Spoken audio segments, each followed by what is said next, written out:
Africa. You are welcome to yet another scintillating and exciting edition of your favorite program titled Juxtapose. My name is Jude Emeka Mwafo. Today, on this edition, we shall be discussing something that is very, very familiar to all of us in Africa. What is that? It is nothing else but driving flashy cars, big cars. It sounds funny, isn't it? It's something that is little, but it spoils something. Little thing that spoils big something. Okay? So, sit back as I go for a commercial break. I'll be back after this time out. Hello, my name is Sylvester Madu. Keep watching Juxtapose. It's a nice program. Hi guys, my name is Ricardo Okeago. I'm an actor in Nollywood. You're watching Juxtapose. Hey, my name is Nari Bros in the Bog. Keep watching Juxtapose. Hello Nigerians, shall I juxtapose Nigeria with a shining star? Hell no! Nigeria is a million times brighter. Keep watching Juxtapose. Juxtapose! Hello, my name is Legbo. I'm from Russia. Keep watching Juxtapose. My name is Sergey. I'm from Russia. Keep watching Juxtapose. Keep watching Juxtapose. Action. Do you like Jane Kitchen? Fufu? Juxtapose! Give me the big voice and free my soul. I wanna get lost in your rock and roll and drift away.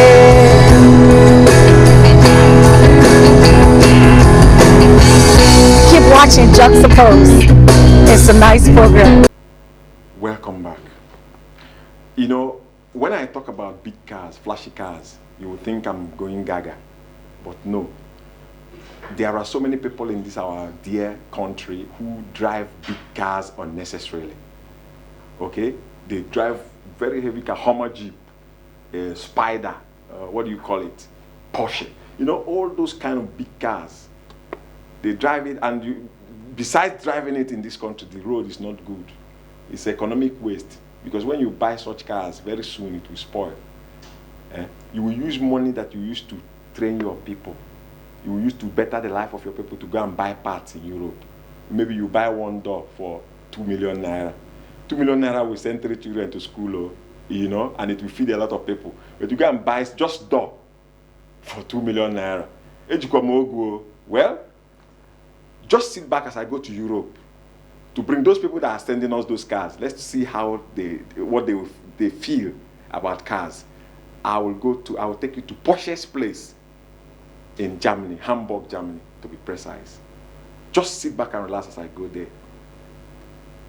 My name is Chooks Ejer. I live here in Hamburg, and I've been living here for like 5 years now, and it's nice. Now we're having summer and everybody is happy and all that, so things are really going here in Hamburg. Yeah, very good. In Africa where we come from, having many cars and luxurious cars, beautiful cars, is a sign of wealth and success. Yeah. What do you think? Is it the same thing here in Europe?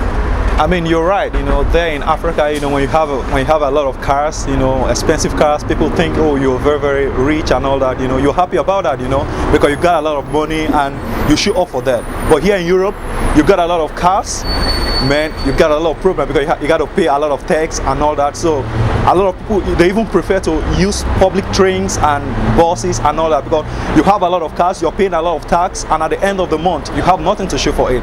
So I know a lot of people here in Hamburg, they have like 2 cars and they keep on complaining that they want to change, the car. They want to have maybe one car less and all that. So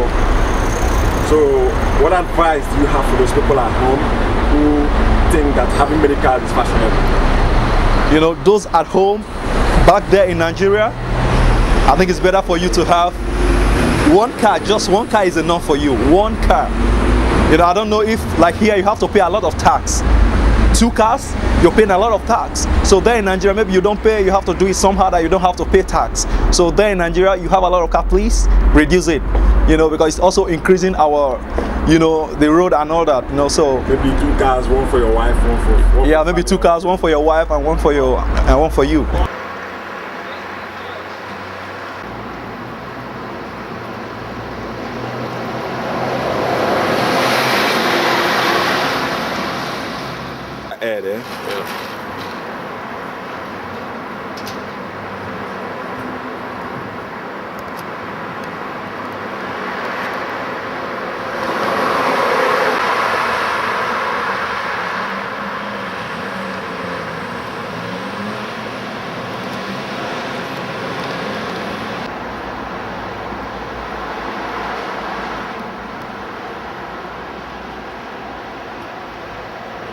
you know, it's not showing your wealth, you know. It's a kind of a disgrace, you know, but we are learning, you know. So my kind of advice for Nigerians is to pick on, you know, and do the right thing. Kenneth Band is my name. Well, I think a car is a symbol of who you are, so to say. And it says status symbols in Germany. So to some extent, yes, the kind of car you drive more or less determine who you are. But in the general terms, they are not so much crazy about cars as in Nigeria particularly, or as in Africa. Of course, we have a lot of millionaires who want to have all the fleets of cars because they want to have it as part of collection. But to an average German, car is just something to move around from one place to the other, which means leave from your house to your working place and probably move your families around, excuse me, from one point to the other. And it's not really taken as to the extent that we have in Africa for so many basic reasons. The more car you have, the more tax you pay. And of course, if you're paying as much as €600 per car for a tax, and you're having, the bigger the car, the bigger the tax you pay. You have to check your pocket before you think of having two cars. So, in other words, you're saying that cars are necessities, not luxury. It's a necessity. Well, I think it's for the most rich people, for the most millionaires, it's a luxury, the kind of car they drive. But for an average German, it's a necessity. If they really need it, yes. Okay, thank you very much. What advice do you have for those people who acquire cars in Nigeria? Even when they are giving money to do contract, they use it to buy cars for themselves because they want to live a flamboyant life, come to where they are doing occasions and sample their cars and throw money here and there. What advice do you have for them? Well, I think those who have who are having fleets of cars, so to say, it will pay them more if they can sell half of the car they have and invest it in constructing even good roads to even drive the other ones they have on a very good road. I mean, what does it pay you to have all the kind of cars you can think in the world and not even have the road to drive them? And so I think, I wouldn't say stupidity, but you should first invest in your roads so you can have time to even enjoy the few ones you have. Having 10 cars and not driving them in a very good road is like throwing your money away, so to say, even if you have all the luxuries. And again, like we know, the security in Africa and the more luxurious car you drive, the target, kind of, you are a target, and so they have to look around the environment and see if it's really necessary to acquire so much cars without having enough good road to drive them. Thank you very much, Mr. You're welcome. Kenneth Bandy. It's my pleasure talking to you. Mine too. All right. Thank you. Can we meet you? My name is Manuel Ikechukwu Okeke. Okay. Mr. 12 Emmanuel. stones. Mr. Emmanuel. Yeah. In Nigeria, in Africa, especially in Nigeria, people give a lot of respect for those people who have fleet of cars, different types of cars, but it's different in Europe. What do you think? I think it's an absolute lack of knowledge. You see, my people die for lack of knowledge. Motor cars are a necessity, and necessity is the mother of invention. Then it happens that we turned away from God and started worshipping idol cars from metal. These cars are idol cars from metal. So we diverted motor cars to pleasure in Africa, but in Europe it's a necessity because, for example, you cannot move around without a car because the weather is and nature is so harsh against you. But and you have to go to work, and I mean, when you have a lot of cars here, you pay through your nose, and no one can afford it because Europeans live by credit. But for lack of knowledge, Africans spend their wealth or misuse their wealth for idle cars from metal. I mean, with one car, one man, or at most 2 cars is enough. So, what is your advice for people in Africa concerning having fleet of cars? So my advice for people in Africa is about the fleet of cars or trying to maintain a whole lot of cars, is that they should minimize the cost of living and try to help others. We can be your brother's keeper, because Africa don't have a regular system. If we have a regular system and a regular tax system, I don't think it will be possible for one man to use up to 5 cars.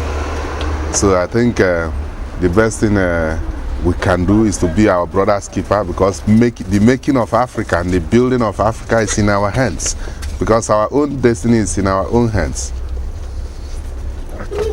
Thank you very much. It's my pleasure talking to you. All right.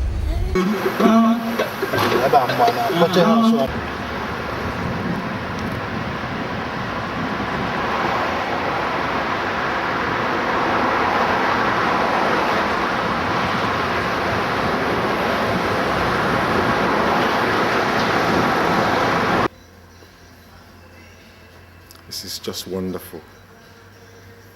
Beautiful Porsche cars.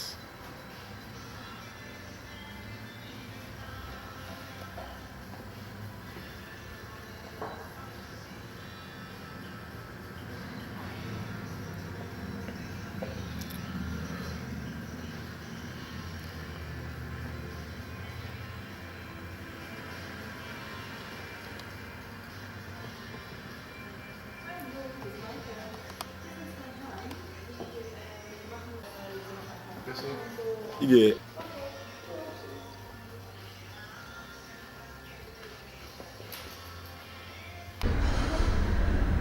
Good day, viewers. You're still on to the program Juxtapose. As you can see, we are in the Porsche building. These cars are very, very beautiful cars and expensive cars and flashy. At the same time, they are rugged and durable. You know, in Africa, a lot of people think that is when you own beautiful cars and a lot of flashy cars, that is when you are rich. That is the measure, the measure success and wealth with beautiful cars. But it's not the same thing in Europe. In Europe, your success is not measured by many cars you drive. It's just that you have to have a lot of what do I call it? A lot of investments here and there to be a rich man. It's not how many cars you have. It's not the type of cars you have that makes you a successful man, or rather what you are as a person. As you can see, there are Porsche cars here, beautiful. There's a white Porsche car. It's beautiful. It's rugged with very nice alloyed wheels. I mean, these cars are beautiful. But there is something I want you to know. You don't have to have many cars. You don't have to have series of cars and beautiful cars for you to be a success. Thank you very much.